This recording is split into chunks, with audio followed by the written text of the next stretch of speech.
The bus has served us well for 100 years. However, as the year 2000 approaches, its future role is the subject of much conjecture. Historically, this has been a conservative industry, working within strict limitations of length, width, height and weight.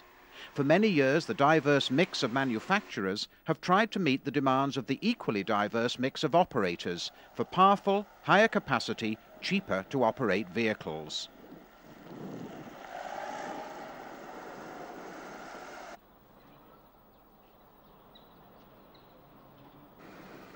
How has the British bus and trolleybus evolved during the past 100 years?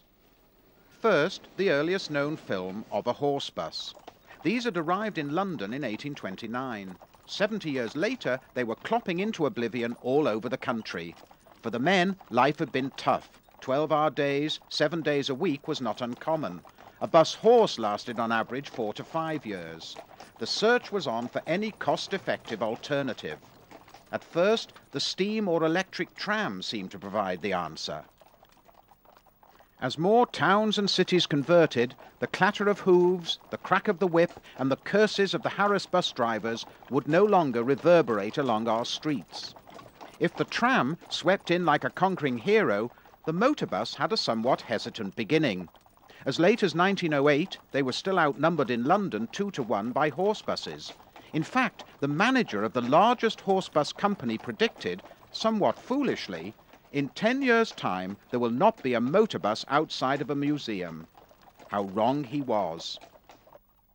By 1914, most horse buses and trams had gone, but a few places still had horse-drawn charabancs and wagonettes. In reality, these were little more than large carts with rows of rake seats. This one is seen in Southport about 1904.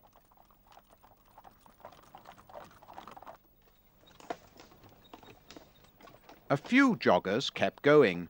This one could be seen in Newcastle until as late as 1931.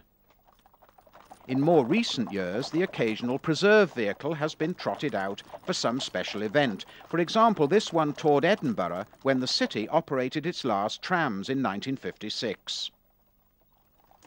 This was the first mass-produced bus in Britain. Although slow and uncomfortable, these wooden-bodied London B-type bone shakers, which rode on solid tyres, possessed a dogged reliability. Over 3,000 were built between 1910 and 1919.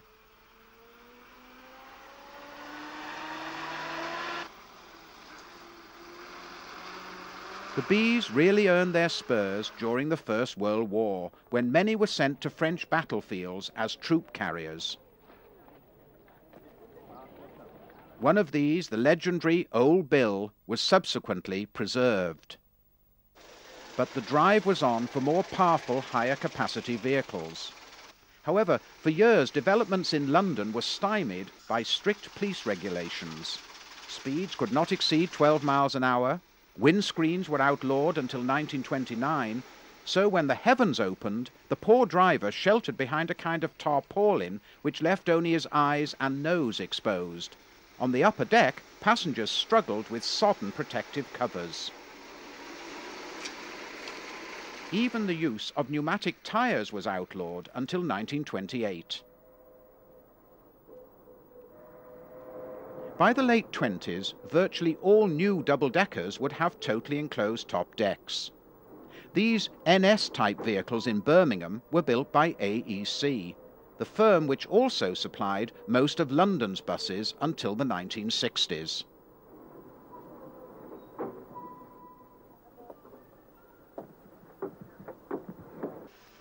One of the landmark buses of the 20s was the Leyland Lion, introduced in 1925.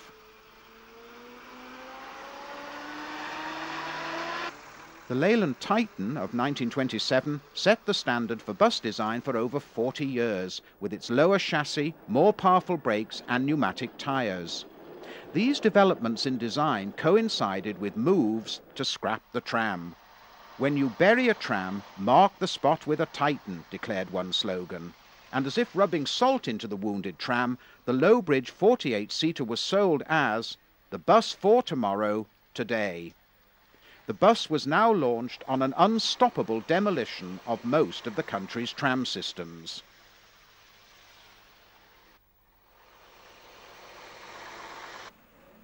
For over 30 years, front-engined, totally enclosed double-deckers became the norm. This Edinburgh Daimler, delivered in 1936, was typical of most pre-war buses.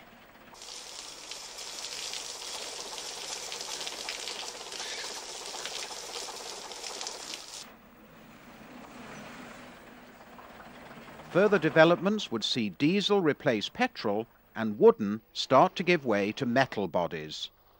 This is a Glasgow Albion. Most front-engine single-deckers of the period were restricted to less than 40 seated passengers. By the end of the 30s, operators were able to select from a wide range of chassis and body designs, many of which would outlive their sell-by date owing to the war.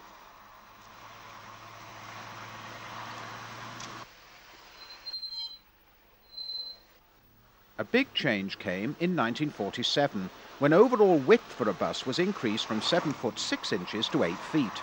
With many designs, the once familiar exposed radiator was hidden behind a tin or fiberglass front.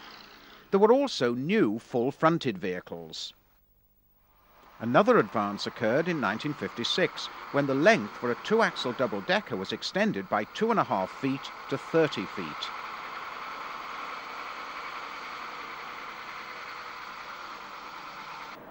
However, overall shape and design changed dramatically with the appearance of the rear-engine Leyland Atlantean in 1958. On entering service in Wallasey, these 77-seater giants had a driver and 2 conductors, one for each deck. There was also a travelling inspector who herded bemused passengers to the front doors. From the mid-50s onwards, in moves to reduce costs, drivers became responsible for collecting fares, leading to a steady decline in the number of conductors. The bulk of today's double-deckers owe their origins to the Atlantean. These are Bristol VRs, which were built in large numbers from 1966 to 1981. A new range of underfloor-engined, full-fronted single-decker designs appeared after the war. Midland Red was one of the few operators to design and build its own chassis and bodies. In 1950, the overall permitted length for a two-axle single-decker was increased to 30 feet. Maximum permitted lengths were gradually increased during the 70s and 80s. For example, the Leyland National, built by Leyland in cooperation with the National Bus Company from 1972 onwards, was offered in several different lengths up to just over 38 feet.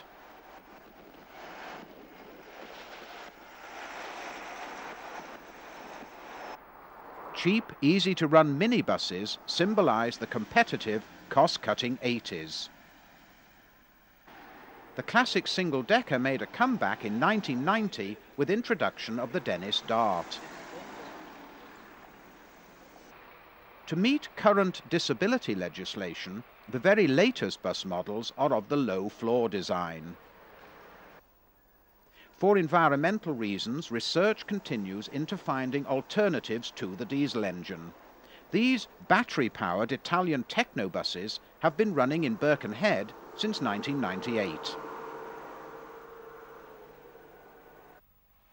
Back in 1922, the pirates invaded London. These independent buses, often run by ex-servicemen, fought by fair means or foul for passengers on established routes. As the police had no powers to prevent them challenging the virtual monopoly of the General Omnibus Company, the pirates remained active until the formation of London Transport in 1933. This very early colour film shows a bus still in the old General livery. New length, width and weight restrictions were laid down by the 1930 Road Traffic Act. Also in future, all route alterations and fare increases would be subjected to approval by appointed traffic commissioners. Because it was possible to include a higher capacity 30-foot long body, the three-axle chassis enjoyed a short-lived burst of popularity during the 30s. Both double-deck and single-deck versions were produced. AEC built their renowns from 1929 to 1940, most going to London Transport.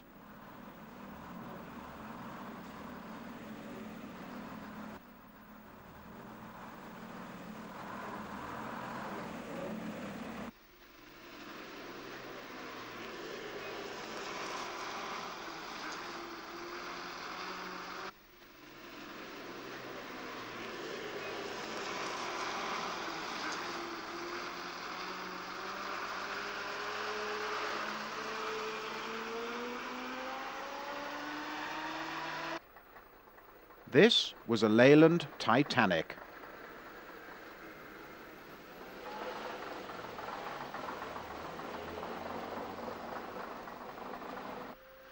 Leyland only built 8 of its 6-wheel GNUs. Dating from 1939, they had a front-mounted engine and twin steering front axles. Both HVW 214 and 215 were owned by City Coach Company of Brentwood.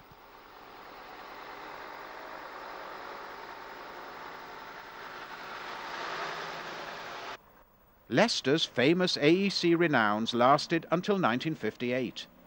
Here, Northern Counties bodied number 329 encounters the second Leyland Atlantean prototype in Leighton Buzzard.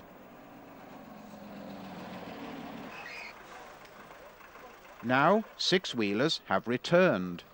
For example, Stagecoach have transferred some Dennis Dragons, complete with Kenyan assembled bodies, from Africa to Manchester.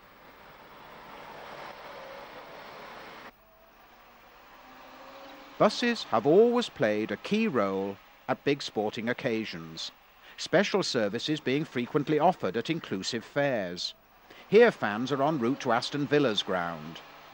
The majority of buses in these 1928 scenes are of the AEC NS type.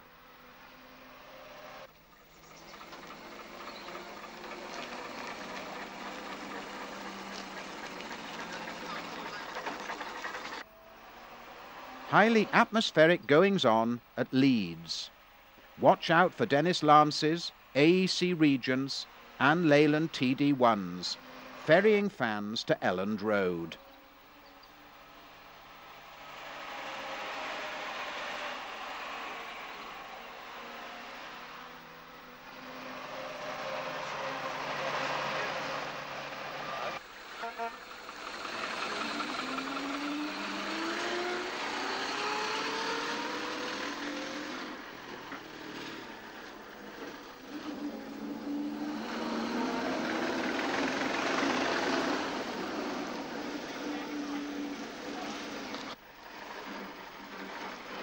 Further action in Leeds, this time at Headingley Cricket Ground, where single-deckers seem to be predominant.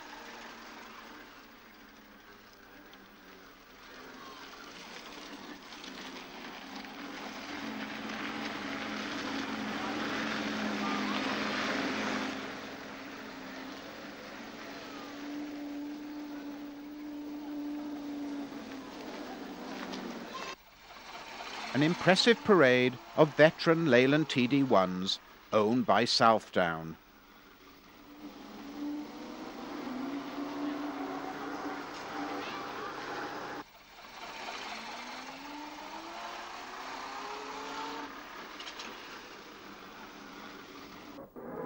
The Derby has always attracted enormous crowds. On view, some of the country's last buses with open staircases, which finally disappeared in the early 1950s.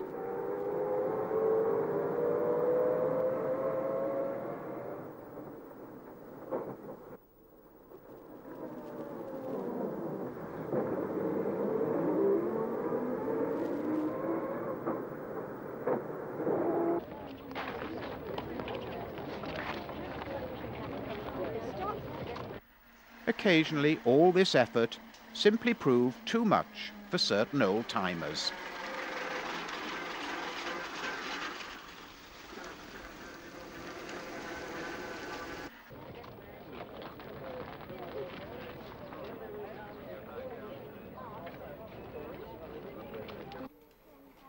In Britain, the trolleybus had a relatively short reign of some 60 years, although it was once a familiar sight in over 50 towns and cities.